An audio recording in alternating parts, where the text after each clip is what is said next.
there's a new product that's been introduced from China. A Chinese EV car maker has put out a product looking much like a Porsche for a price point of about $30,000. Tesla's price dropped. A Porsche or a Tesla?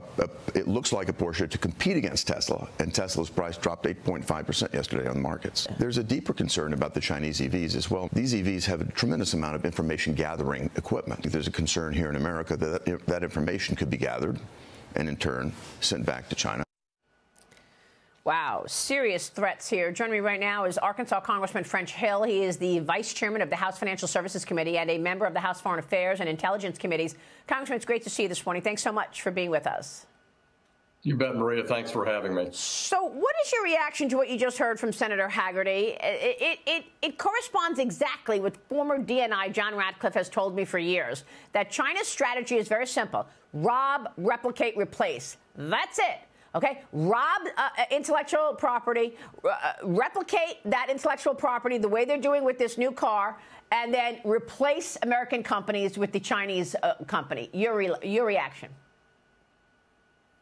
Well, I agree with that philosophy. We've seen these intellectual property thefts going back to the 1990s, going back to videotapes. So it certainly doesn't surprise me that they're doing that in the electric vehicle area. Secretary Yellen's agenda should be, look, first, stop dumping goods in Europe and the United States. We don't want to buy any more things made with Uyghur labor or subsidies.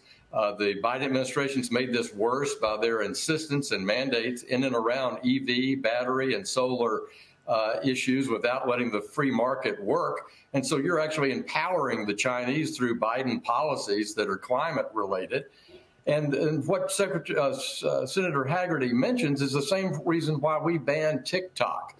It's the gathering of data through the app in the case of TikTok rather than a BYD electric vehicle. And that's the concern, because China's using that data to gather the way Americans live and work, and they can use that for disinformation at any time in the future, or have information and methodologies to disable American systems. Just this week, Microsoft said that they had discovered mass amounts of AI used for disinformation in the United States and in Taiwan that they picked up through their systems. And this is just another example of China trying to gather data on Americans.